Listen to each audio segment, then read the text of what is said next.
Just like any normal young man working a full-time job, I have lately been using my little free time to read newspaper articles and court documents from 19th century Victorian England.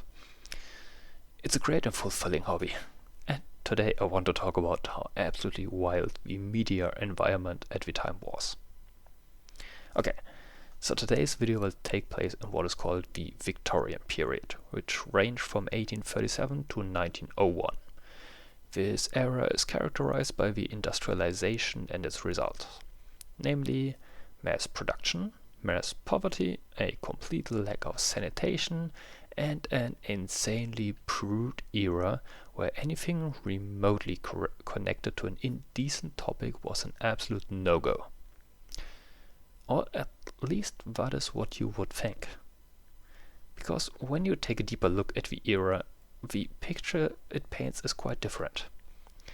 From the Napoleonic Wars to the middle of the 19th century, newspapers had become the news mass media. Prices for paper dropped by about 50 to 80% depending on your calculation in this time, while the newspapers had more pages. Initially they only had 4 pages, out of which 1 or 2 would be filled entirely with ads. A 50% ad ratio, therefore something that foreshadowed the amount of ads you now get during a game of football, and a quota which would make any YouTube CEO rock hard down below. As you can imagine, during Napoleon's times these papers would mostly be filled with articles about the war and foreign relations and anything connected to that. Some more space was dedicated to local events and a police report. But then the war ended and there was suddenly a lack of stuff to print. This was at least until 1823, when a murder by a nobleman, and who probably was also a gambling addict, by the name of Thurtell took place. The case was pretty quickly resolved. Thurtell and 2 companions had killed a man while trying to rob him. The victim barely even had any money on him, and they were quickly caught, not at the least because they were seen throwing the murder weapon in a bush by the roadside and barely hit the body in broad daylight. But it took on massive interest by the public, partly because the suspect was a nobleman and this was kind of a rare occasion. It was at this point that newspapers figured out they could easily fill the former war section of the newspaper with stories about murders, robberies and sex. Now you have to keep in mind, the 19th century media world was like the Wild West. There were barely any rules and newspapers just simply copied each other. Copyright laws did exist, but nobody seems to have cared or enforced them. So newspapers not just copied ideas, but entire articles and even pictures or drawings from one another. The prude society loved these stories of excess from the newspapers, and well, soon journalists swarmed the courts, listening to all the crazy stories.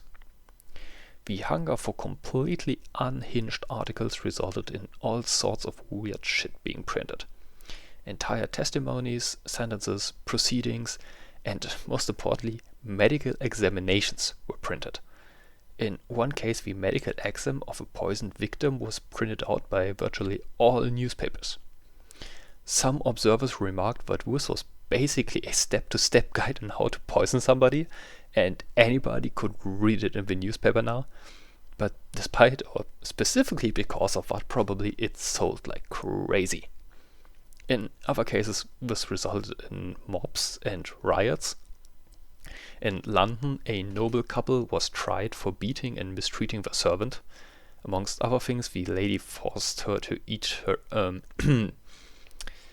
During the hearing, a mob formed and later chased the couple while bombarding them with stones. And in Edinburgh, a riot broke out because a court hanged a smuggler. The population largely saw smuggling as an honorable profession and burdened down parts of the city. But generally speaking, the 19th century was plagued by a distinct lack in discipline, both in court and in law enforcement or prevention.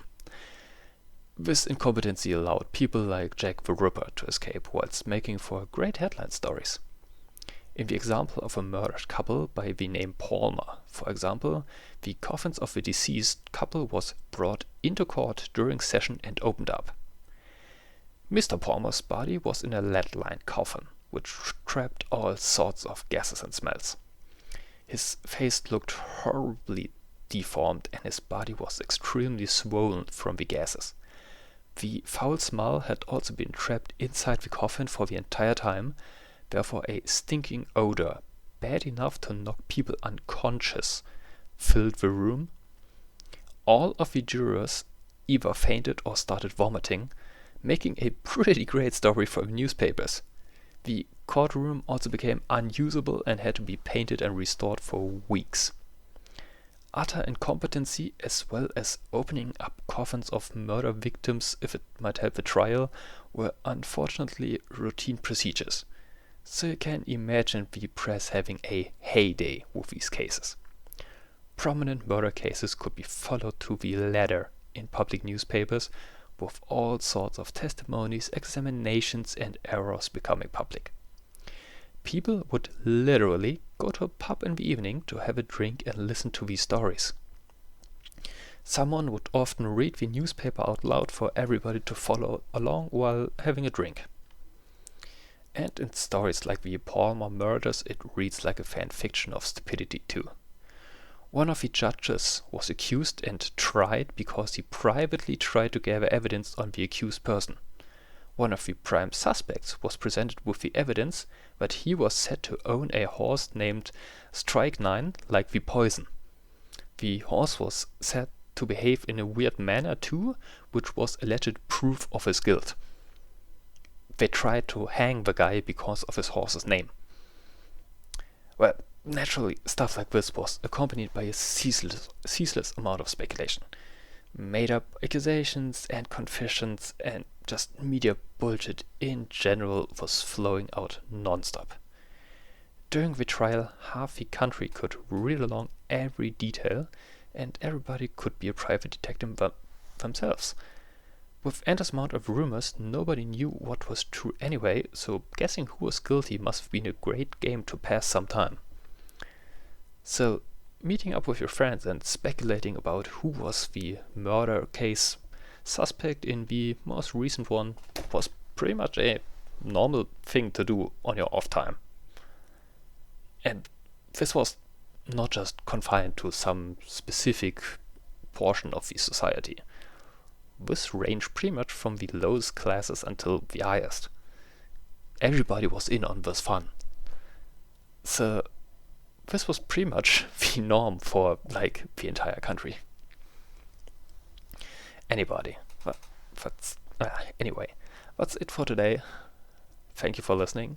I would have liked to do a longer video on this, but I'm currently lacking the time. But I'll try to do some more in the future. For the moment, leave a follow and a like, and thank you very much for listening.